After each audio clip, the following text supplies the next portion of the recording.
మనసు వెళ్ళవలసిన వైపుకి వెళ్ళిందనుకోండి, కలిపురుషుడి ప్రభావం నుంచి తప్పుకుంటాడు.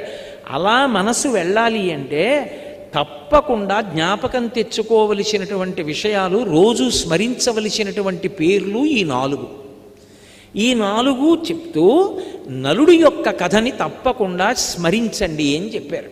నలమహారాజు గారి కథ మహాభారతంలోనే, ఆరణ్య పర్వంలోనే ఆ వచ్చినటువంటి బృహదస్యుడే ధర్మరాజు గారికి ప్రబోధం చేస్తాడు. నలమహారాజు గారి యొక్క కథ ఇప్పుడు నేను మీకంతా చెప్పడం ఎలా కుదురుతుంది? విహంగ వీక్షణంగా ఓసారి స్మరిస్తా.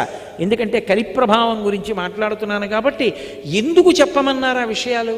ఎందుకు కలి ప్రభావం చేయడు?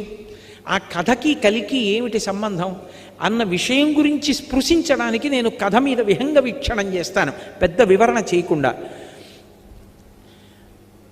భీముడు అని ఒక మహారాజు విదర్భదేశాన్ని పరిపాలించాడు. ఆయనకి సంతానం లేదు. దమనుడనబడేటటువంటి మహర్షిని సేవించాడు. ఆ మహర్షి యొక్క అనుగ్రహం చేత ఆయనకి 3 కుమారులు, 1 కుమార్తె కలిగారు.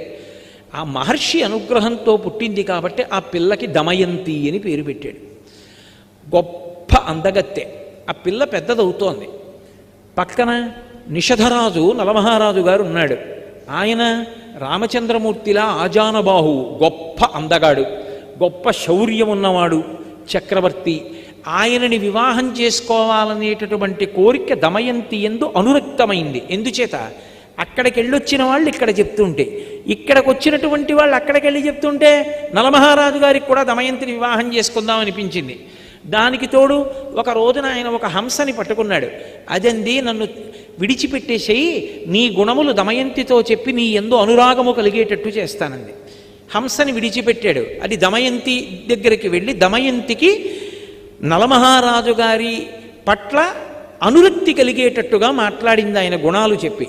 దమయంతి అంది, అయితే నా గురించి కూడా నలమహారాజు గారికి చెప్పి ఆయనకి అనురక్తి కలిగేటట్టు చేయమంది. మళ్ళీ ఆ హంస వచ్చి దమయంతికి కూడా చెప్పింది. కొంతకాలం అయింది. ఇక్కడ ఈయన దమయంతిని వివాహం చేసుకోవాలనుకున్నాడు, దమయంతి నలమహారాజు గారిని చేసుకోవాలనుకుంది. తండ్రి స్వయంవరం ప్రకటిస్తానమ్మా, నీ కోరుకున్న వాణ్ణే నువ్వు వివాహం చేసుకోమన్నాడు. నలమహారాజు గారు బయలుదేరాడు.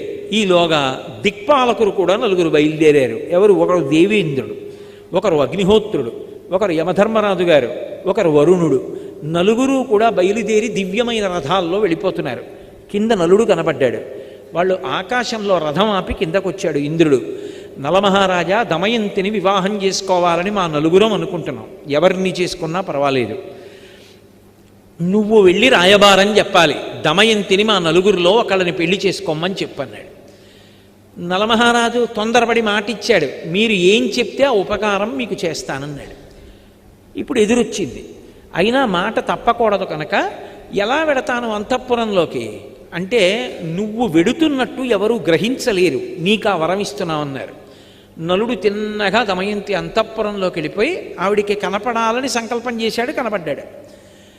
ఆవిడ వచ్చినవాడు నలుడని గ్రహించింది, పిలిచింది, మాట్లాడింది. ఆయన అన్నాడు, నేను మాటిచ్చాను, ఆ 4లో ఎవరి మెడలోనైనా వరమాల వేయమన్నాడు. ఆవిడంది, నిన్ను తప్ప అన్యులను పతిగా అంగీకరించను, ఎందుకంటే నేను మానసికంగా నీకు భార్యని ఎప్పుడో అయిపోయాను, నిన్నే భర్తగా స్వీకరిస్తాను. నీకు మాట వస్తుందంటే ఒక పని చెయ్యి, వాళ్ళని స్వయంవరానికి రమ్మను, నేను నీ మెడలో మాట వేస్తాను, నువ్వు చెప్పవలసింది చెప్పావు, నేను చేయవలసింది చేస్తాను, ఇప్పుడు నీ తప్పే ఉంది, వాళ్ళని రమ్మను స్వయంవరానికి అంది. నలుడు వెళ్ళి అదే మాట చెప్పాడు. వాళ్ళు 4 కూడా వచ్చారు. వచ్చిన వాళ్ళు మామూలుగా రాలేదు. నలుడు ఎక్కడ కూర్చున్నాడో పక్క 4 కుర్చీల్లో కూర్చున్నారు. కూర్చుని నలుడు ఎలా ఉంటాడో అలాగే మారారు. ఇప్పుడు వరమాల పట్టుకుని దమయంతి వచ్చింది. 5 నలమహారాజులు కనబడ్డారు. ఆవిడ తన భక్తి చేత దేవతల్ని ప్రార్థించింది. నేను నలుడికి మనసిచ్చాను, ఆయనకి భార్యని మానసికంగా, ఆయనెవరో కనుక్కొని వరమాల వేయగలిగినటువంటి శక్తి నాకు ఇమ్మంది. వెంటనే వాళ్ళ రూపాలతో వాళ్ళు నిలబడ్డారు. దేవతలకి చెమట పట్టదు, కనురెప్ప పడదు, భూమికి పాదం తగలదు. ఆవిడ గ్రహించింది. భూమికి పాదం తగులుతున్న నలుణ్ణి చూసి మెడలో వరమాల వేసింది. దేవతలు ప్రసన్నులయ్యారు. అమ్మా, ఎంత ధర్మాన్ని పాటించావు తల్లి, అందుకే నీకు వరం ఇస్తున్నాం. ఇంద్రుడు అన్నాడు, నువ్వు ఎక్కడ యజ్ఞం చేసినా నేను వస్తాను. అగ్నిహోత్రుడు అన్నాడు, నువ్వు సంకల్పం చేస్తే నేను వస్తాను. వరుణ్ అన్నాడు, నువ్వు ఉన్న చోట నీటికి లోటు ఉండదు. నువ్వు పిలిస్తే నేను వస్తాను. యమధర్మరాజు గారు అన్నాడు, నీ మనసు ధర్మమునందు ప్రవర్తించుగాక అన్నాడు. నలుగురు ఇంటికి తిరిగి వెళ్ళిపోతున్నారు వాళ్ళ లోకాలకి. కలిపురుషుడు ఎదురొచ్చాడు. కలిపురుషుణ్ణి చూసి వీళ్ళ నలుగురు అడిగారు, నువ్వెక్కడికి వెడుతున్నావు అని అడిగారు. దమయంతిని వివాహం చేసుకోవాలనుకుంటున్నాను, వెడుతున్నాను అన్నాడు. అంటే వాళ్ళన్నారు, దమయంతి స్వయంవరం ఎప్పుడో అయిపోయింది నలమహారాజు గారితో, ఇప్పుడు నువ్వు వెళ్ళి ఏం చేస్తావు అన్నారు. ఆయన రాశీభూతమైన క్రోధం కలి లోపలికి ఆవహించాడా. మీతో నేను ఇందాక చెప్పానే, ఆలోచన మారుతుందంతే, జీవుణ్ణి పాపభూయిష్టం చేస్తాడు. అందుకని ఆయన అన్నాడు, ఎలా సుఖపడతాడో చూస్తాను. పెళ్లి చేసుకున్నది సుఖపడడానికి కాదు, ఎలా సుఖపడతాడో చూస్తాను. దమయంతిని నలుడితో కలిసి సంతోషంగా ఉండకుండా చేస్తాను అని ఆయన ప్రయత్నాలు ఆయన ప్రారంభం చేశాడు. ఈలోగా నలమహారాజు గారికి దమయంతి యందు ఇంద్రసేనుడు, ఇంద్రసేన అని ఒక కొడుకు కూతురు పుట్టారు. ఆ రోజుల్లో పేర్లు అలా అన్నా చెల్లెలకి ఒకలా ఉండేట్టు పెట్టడం అప్పుడే ప్రారంభమైందిలా ఉంది. ఇంద్రసేనుడు, ఇంద్రసేన అని పేరు పెట్టారు. ఈలోగా కలిపురుషుడు నలమహారాజు గారి యొక్క జ్ఞాతి, పెదనాన్నగారి కొడుకు, ఆయన దగ్గరికి వెళ్ళాడు. వెళ్ళి ఆయన్ని కలుసుకుని, రాజ్యం అంతా నీకు వచ్చేట్టు చేస్తాను, నాతో రమ్మన్నాడు. ద్వాపరుణ్ణి పిలిచాడు, నువ్వు పాచికలలోకి ప్రవేశించు, నేను నలమహారాజులోకి ప్రవేశిస్తాను.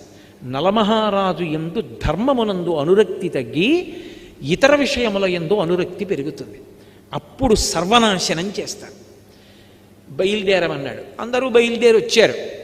వచ్చిన తరువాత నలమహారాజులోకి ప్రవేశించాలంటే అవకాశం ఏది? ఎందుకు ప్రవేశించలేకపోయాడో అక్కడ చెప్పాడు బృహదశ్యుడు. ఆయన ఎప్పుడూ పుణ్యం గురించి ఆలోచిస్తాడు, పాపమునకు వశుడు కాడు. ఇందాక నేను మీతో మనవి చేయడానికి కారణం అది. ఆయన కోపంతో ఆలోచించాడు, ప్రేమతో ఆలోచిస్తాడు. అందుకు పరిష్కారం ఉంటుంది, తాను శాంతిగా ఉంటాడు. పుణ్యం గురించి ఆలోచిస్తాడు, నాకు పాపం వస్తుందేమో అని భయపడతాడు. అందుకని పాపచింతనతో కూడుకున్న పనివైపుకి వెళ్ళడు. ఎప్పుడూ జపం చేస్తూ ఉంటాడు. జపం చేస్తున్న వాడికి ఏమవుతుందంటే నాడీమండలం అంతా కూడా ప్రచోదనమై పరమశాంతిగా ఉంటాడు. ఎప్పుడు తపస్సు చేస్తూ ఉంటాడు, అగ్నిని ఆరాధిస్తాడు, మంచి విషయాలు వింటూ ఉంటాడు. అందుకని కలిపురుషుడు నలుడిలోకి వెళ్ళలేకపోయాడు. ఎక్కడో అక్కడ దొరకపోతాడా? ఇది పగంటే, ఇది కలిపురుషుడు అంటే. ఎదురు చూస్తున్నాడు. 2 బిడ్డలు కూడా పుట్టేశారు, అయినా ఎదురు చూస్తూనే ఉన్నాడు. సుఖపడకుండా చేసేయాలి. ఇప్పుడు ఒక రోజున మూత్ర విసర్జన చేసి నలమహారాజు గారు కాళ్ళు కడుక్కోలేదు. ఏదో అత్యవసరమైన పని ఉండి కాళ్ళు కడుక్కోకుండా బయటకు వచ్చాడు. మూత్ర విసర్జన చేసి కాళ్ళు కడుక్కోకపోతే వెంటనే అశౌచం వచ్చేస్తుంది. శమంతకోపాఖ్యానంలో అది చేస్తేనే కదా మరణించాడు ప్రసేనుడు. అందుకని కాళ్ళు కడుక్కోకుండా బయటకు వచ్చాడు. అపవిత్రంగా ఉన్నాడు కాబట్టి కలిపురుషుడు ప్రవేశించాడు. ప్రవేశించగానే ద్వాపరుడు వచ్చి జూదానికి పిలిచాడు. కలిపురుషుడి స్నేహితుడు. జూదమునందు అనురక్తి కలిగి జూదం ఆడదా అంటే వద్దనకూడదు, రాజధర్మం అని వెళ్ళి కూర్చున్నాడు నలమహారాజు. ఎక్కడో అక్కడ ఆపగలిగేవాడు, కానీ కలిపురుషుడు లోపల ప్రవేశించేశాడు. ఎంత తీవ్రంగా ఆడాడంటే దమయంతి ఆ ఊళ్ళో ఉన్నటువంటి ప్రముఖుల్ని తీసుకుని ఎదురుగుండా వచ్చి బిడ్డల్ని పట్టుకుని నించుంది. ఉండడానికి ఇల్లు, తినడానికి తిండి కూడా లేకుండా పోతావు మహారాజా, వద్దు ఆపేయమని. ఆపకుండా ఆడుతూనే ఉన్నాడు, పందెం మీద పందెం వడ్డి. లోపల కలిపురుషుడు ఉన్నాడు, ఇక దేనికి వినడం. ఆ మూర్ఖత్వం వచ్చేస్తుంది ఆ కలిపురుషుడు పట్టేసుకుంటే. ఆ మూర్ఖత్వంతో ఆడుతున్నాడు. దమయంతి గమనించింది, ఇక ఆపడం ఇది కలిపురుష లక్షణం అని వార్ష్ణేయుడు అని సారథిని పిలిచింది. తన బిడ్డలిద్దరిని రథం ఎక్కించి పుట్టింటికి తీసుకెళ్ళిపోమ్మంది. ఆపదొచ్చేసిందని ఆవిడ కనిపెట్టింది. అన్నీ ఓడిపోయాడు. ఓడిపోయి రాజ్యం తన దయాదికి అప్పచెప్పేసి తాను బయలుదేరి వెళ్ళిపోయాడు అరణ్యాలకి. ఇక్కడ ద్వాపరుడు రాజై ద్వాపరుడితో పాచికలాడాడు కదా, దాయాది రాజై కూర్చున్నాడు. ఊరి చివరకెళ్ళి 3 రోజులు భోజనం కూడా లేదు. అయినా చిత్రం ఏమిటంటే కొత్త రాజుగారికి కోపం వస్తుంది, పాత రాజుగారిని పలకరిస్తే అని ఒక్కడు వెళ్ళి పలకరించలేదు నలమహారాజుని. ఆఖరికి ఇద్దరూ కలిసి అరణ్యంలో వెళ్ళిపోతున్నారు నలదమయంతులు. ఆకలి, పైన పక్షులు ఎగురుతున్నాయి. పక్షులు ఎగురుతున్నాయి, పక్కన భార్యే కదా ఉంది, ఎవరూ లేరు కదా అని నా పంచె తీసి విప్పేసి పైకి విసురుతాను. ఆ పంచ పక్షుల మీద పడి బరువుకి పక్షులు కింద పడతాయి, ఆ మాంసం తిందాం దమయంతి అని బట్ట తీసి విప్పేసి పైకి విసిరాడు. ఆ పక్షులు బట్ట పట్టుకుని వెళ్ళిపోతూ పకపక పకపక నవ్వి, నిన్ను ఓడించడానికి కారణమైనటువంటి పాచికలం పక్షి రూపం ధరించాం, ఒంటి మీద బట్ట కూడా తీసేయడానికి. నేను ద్వాపరుణ్ణి, మహారాజా బట్ట కూడా లేదు తిరిగన్నయ్య. ఏం చెయ్యాలో తెలియక దమయంతి కట్టుకున్న చీరే తాను చుట్టుకుని ఇద్దరూ కలిసి అడవిలో నడిచారు. పడుకున్నాడు ఒక చోట, ఒక శిథిల ప్రాంగణం దొరికితే పడుకున్నాడు.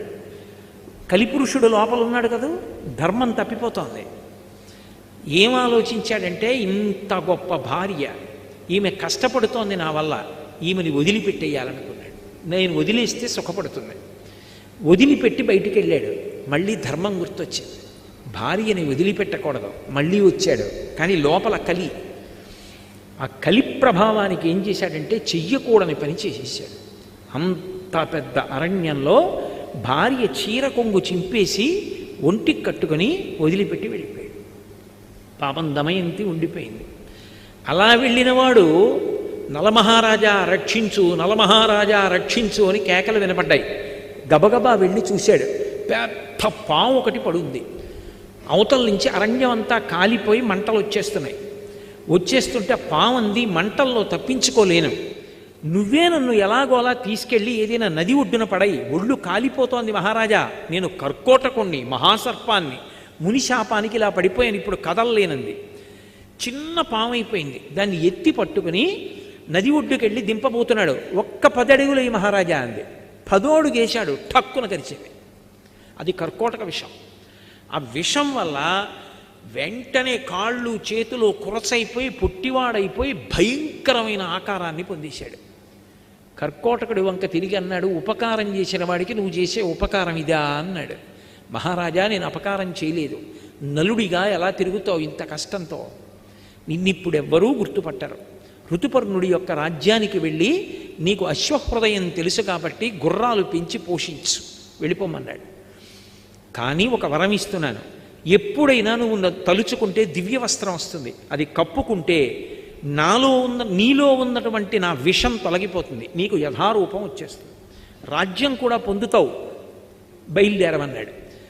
బాహుకుడు అని పేరు పెట్టుకుని నల్లగా పుట్టివాడై ఋతుపర్ణుడి యొక్క రాజ్యానికి వెళ్ళిపోయాడు. పాపం దమయంతి నిద్ర లేచింది, భర్త లేడు, ఒక్కత్తి కీకారుణ్యం, కాకులు కూడా దూరని అరణ్యం తిరుగుతోంది. ఇంతలో ఎట్నుంచో ఒక పెద్ద కొండచిలవ వచ్చి పట్టుకుంది ఆవిడ.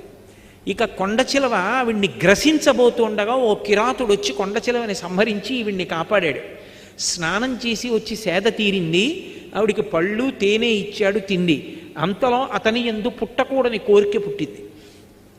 ఆమెని భార్యగా స్వీకరిస్తానని ఆమె యొక్క పొందు కోరాడు. వెంటనే ఆమె, నేను మహాపతివ్రతనైతే వీడు నిలువున దగ్ధమగుగాక అంది. ఆ కిరాతుడు మరణించాడు. ఆ తల్లి వెతుక్కుంటూ వెతుక్కుంటూ వెడుతుంటే వర్తక బృందం కనపడింది. అమ్మయ్య కనపడ్డారు కదా అని, మహాప్రభో నేను నలుడి భార్యని, దమయంతిని, కష్టాల్లో ఉన్నాను, నలుడిని చూశారా అని అడిగింది. ఈ అరణ్యంలో పులులు చూసాం, సింహాలు చూసాం, నలుడిని చూడలేదమ్మా, ఇక్కడ ఒక్కదానివి ఆడదాని ఉండకూడదు, మాతో వచ్చేసే, మేము చేది రాజ్యానికి వెడుతున్నాము అన్నారు. అక్కడ సుబాహుపురం అని ఉంది, అక్కడికి ఎడతామన్నారు. సరేనంది. వెడుతుంటే ఏనుగుల గుంపు వచ్చి అందరినీ చంపేసింది, వర్తకుల్ని. ఆవిడంది, విధి అంటే ఇంత విచిత్రంగా ఉంటుంది, చచ్చిపోవాలనుకున్న నన్ను ఏనుగులు వదిలేసాయి, నా అంత నేను చచ్చిపోకూడదు, ఆత్మహత్య దోషం, ఏనుగు చంపేస్తే గొడవ వదిలిపోను, నా జోలికి రాలేదు, బతుకుదాం అనుకున్న వాళ్ళని చంపేశాయి. ఎవరో ఒకరిద్దరు బ్రాహ్మణులు మిగిలేరు, వాళ్ళతో కలిసి సుబాహుపురం వెళ్ళింది. ఆ వీధిలో ఆకలితో ఏడుస్తూ నడుస్తోంది. కలి ప్రభావం, అన్ని కష్టాలు పడాలి. వస్తుంటే రాజమాత చూసింది పైనుంచి, ఎవరు రా, చంద్రబింబంలా ఉంది ఆ పిల్లని పిలిపించింది.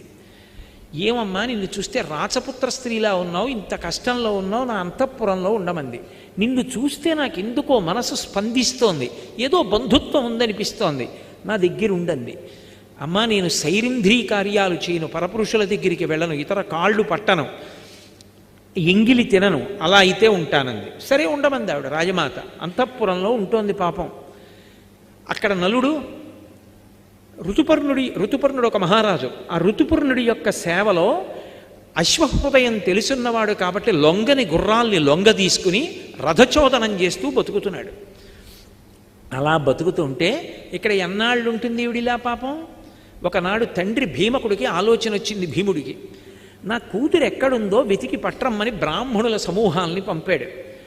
అందులో ఒక సుదేవుడు అనబడేటటువంటి బ్రాహ్మణుడు ఈ పురానికి వచ్చాడు, సుబాహుపురానికి వచ్చి అంతఃపురంలో దమయంతిని కనిపెట్టాడు. అమ్మ, ఆవిడ కనుబొమల మధ్యలో ఒక పుట్టుమచ్చ ఉంది, అది చతుర్ముఖ బ్రహ్మగారు సృష్టిలో ఆవిడికి మాత్రమే పెట్టాడు. ఆవిడ దమయంతి, మహాపతివ్రత, నలమహారాజు ఇల్లాలు, కష్టాలలో ఉండి ఇక్కడ ఉందమ్మా అన్నాడు.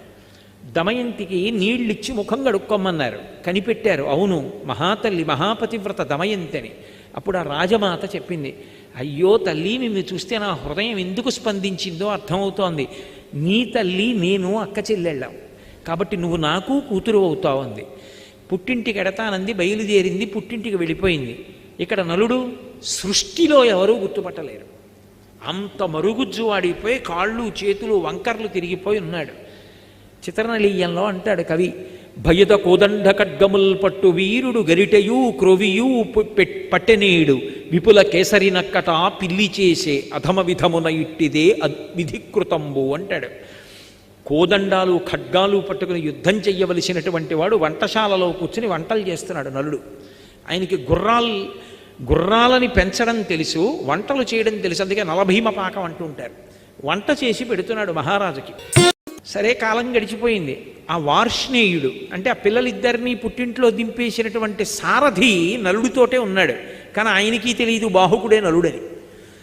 ఆలోచించి ఆలోచించి ఆలోచించి తన భర్తని ఎలా కలుసుకోవాలి అని ఒక రోజున దమయంతి తన తల్లి దగ్గరికి వెళ్ళి అంది, అమ్మా, ఎంతకాలం నా భర్తని కలవకుండా ఇలా ఉంటాను అని బ్రాహ్మణుల్ని పిలిపించి, మీరు ప్రతి రాజ్యానికి వెళ్ళండి, సభలో నిండు సభలో ప్రశ్న వెయ్యండి, ఈ లోకంలో ఏ భర్త అయినా బిడ్డల్ని పొందినటువంటి వాడు మహాపతివ్రత, ఏమీ తెలియని అమాయకురాలైన ఇల్లాలు తన యందు ప్రేమ కలిగిన దాన్ని ఆమె బట్టలో ముక్క చింపి తాను కట్టుకొని రాత్రికి రాత్రి మహదారణ్యంలో భార్యని విడిచిపెట్టి వెళ్ళిపోయిన పురుషుడున్నాడా అని ప్రశ్న వెయ్యండి.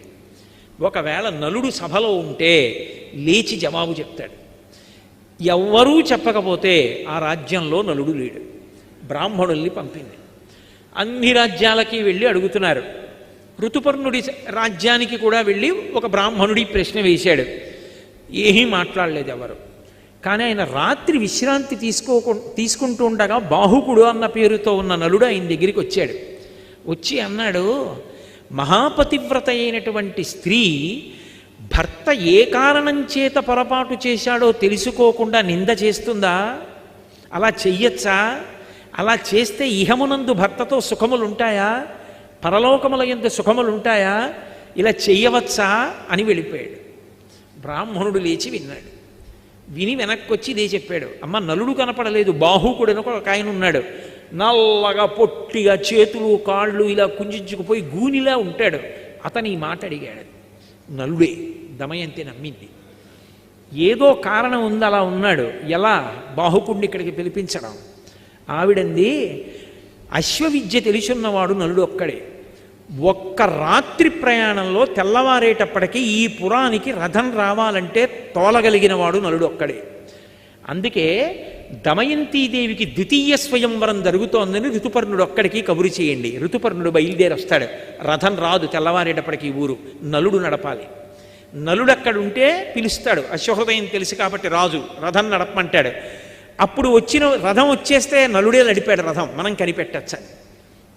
ఒక్క ఋతుపర్ణుడి రాజ్యానికి వెళ్ళి చెప్పారు, అందరికీ చెప్పారనుకున్నాడు ఋతుపర్ణుడు.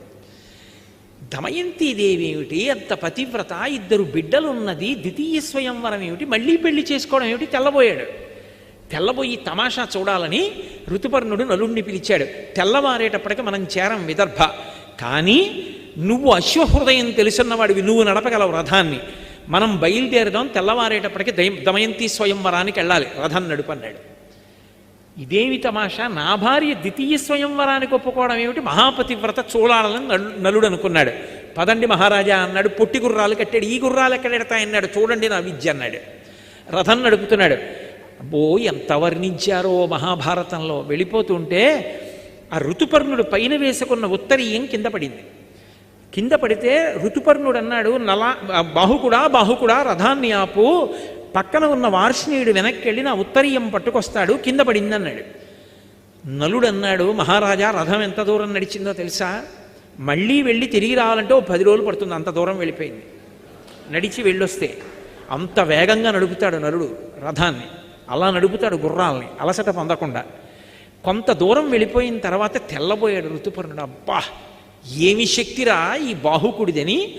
బాహుకా నువ్వు గొప్పవాడు అనుకుంటున్నావు కదా, నాకు ఒక విద్యొచ్చు, ఏమిటో తెలుసా అన్నాడు. ఏమిటి మహారాజా? అక్షహృదయం తెలుసు నాకు. ఇదిగో పెద్ద రావి చెట్టు, ఇక్కడ ఒక చెట్టు కనపడుతోంది కదా, ఈ చెట్టుకి ఎన్ని కొమ్మలున్నాయో, ఎన్ని రెమ్మలున్నాయో, ఎన్ని ఆకులున్నాయో చెప్పనా అన్నాడు. చెప్పండి అన్నాడు. ఖచ్చితంగా ఇన్ని ఆకులున్నాయి, ఇన్ని కొమ్మలున్నాయి, ఇన్ని రెమ్మలున్నాయండి. నలుడికి అనుమానం వచ్చింది. రథం దిగి మహారాజా అలాగే కూర్చోండన చెట్టు పడగొట్టాడు. పడగొట్టి కొమ్మలు రెమ్మలు ఆకులు అన్నీ కోసి దొంతర్లు పెట్టి లెక్కెట్టారు. ఈలోగా స్వయంవరం ఇక్కడ ఆలస్యం అయిపోతోంది. నడపగలడు నలుడు, అది ఆయన శక్తి. అన్నీ లెక్క పెట్టాడు. లెక్క పెడితే ఖచ్చితంగా రాజు చెప్పినన్నే ఉన్నాయి. మహారాజా ఎలా చెప్పగలిగారని అడిగాడు. ఇదే కాదు, నేను ఏవైనా ఇలా చెప్పగలను, నాకు అక్షహృదయ విద్య తెలుసు. నీకు ఒక సంగతి తెలుసా? ఆ విద్య ఉపదేశం పొందిన వాడికి విజయమే తప్ప అపజయం ఉండదు. అంత గొప్ప విద్య. నువ్వు నన్ను మురిపించావు, తెల్లవారేటప్పటికీ రథాన్ని నడుపుతున్నావు, కాబట్టి నీకు అక్ష హృదయాన్ని ఉపదేశం చేస్తానని చెప్పి ఆ విద్యని ఉపదేశం చేశాడు. ఆ విద్య ఉపదేశం పొందితే లోపల విషం కానీ కలిపురుషుడు కానీ ఉండలేడిగా.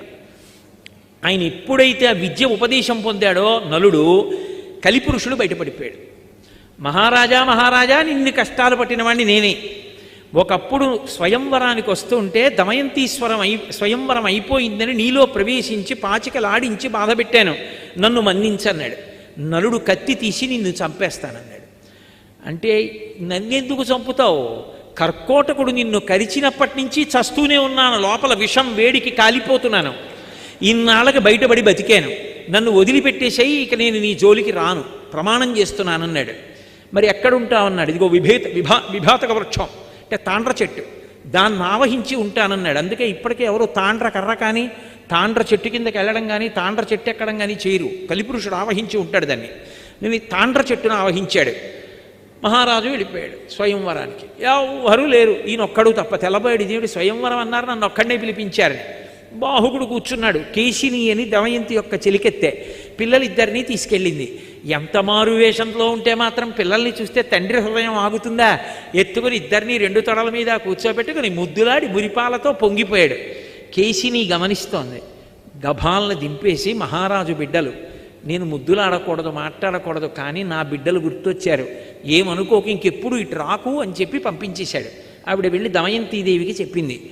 ఆవిడ గుర్తుపట్టింది, నలుడే బాహుకుడి రూపంలో ఉన్నాడని. పిలిపించింది. ఎదురుగుండా నిలబడి మళ్ళీ ఇదే ప్రశ్న వేసింది. అరణ్యంలో ఒక్కతే నిద్రపోతున్నప్పుడు చీర కొంగు చింపి భర్త కట్టుకుని భార్యని విడిచిపెట్టి ఒక్కదాన్ని అరణ్యంలో వదిలేసి వెళ్ళిపోయినవాడు ధర్మాత్ముడా చెప్పు బాహుక అంది. ఆయన అన్నాడు, అది ధర్మం కాదు, కానీ నా యందు కలిపురుషుడు ప్రవేశించాడు దమయంతి, అందుకని నేను ధర్మం తప్పి పొరపాటు చేశాను. నీ యందు కలిపురుషుడు ప్రవేశించాడు, నువ్వెందుకు ద్వితీయ స్వయంవరానికి ఒప్పుకున్నావు, తప్పు కాదా అని అడిగాడు. త్రికరణ శుద్ధిగా నాకు ద్వితీయ స్వయంవరం మీద అనురక్తి లేకపోతే నీకోసమే నేను ద్వితీయ స్వయంవరం ప్రకటించుంటే దేవతలు పలికెదరుగాక అంది. వాయుదేవుడు వచ్చి నిజం చెప్పాడు, ఆమె నీకోసమే ద్వితీయ స్వయంవరం ప్రకటించిందని. వెంటనే కర్కోటకుడిని తలుచుకున్నాడు, దివ్యవస్త్రం వచ్చింది, కప్పుకున్నాడు, నలుడైపోయాడు. నలుడైపోగానే దమయంతిని స్వీకరించాడు, చాలా సంతోషించాడు. మళ్ళీ తన రాజ్యానికి వెళ్ళాడు. దయాదిని పిలిచాడు. ఈసారి గెలిస్తే దమయంతి నీది, ఈసారి గెలిస్తే రాజ్యం నాది అన్నాడు. ఎందుకని ఈసారి కలిపురుషుడు తనలో లేడిక, తనది గెలుపు, ధర్మం తనది కనుక. ఎక్కడ ధర్మం ఉందో అక్కడ గెలుపు. పాచికలు వేశాడు. వెయ్యగానే నలుడు గెలిచాడు. దాయాది వెళ్ళిపోయాడు. రాజ్యంతో తొలతూగాడు. అప్పుడు కలిపురుషుడు వరమిచ్చాడు. మహారాజా, నలమహారాజా, నీ యొక్క కథని ఎప్పుడైనా ఎక్కడైనా విహంగ వీక్షణంగా పద్యాలు శ్లోకాలు లేకుండా చిన్న కథగా ఒకసారి చెప్పుకున్నా సరే, ఇక కలిపురుషుడు ప్రవేశించాడు.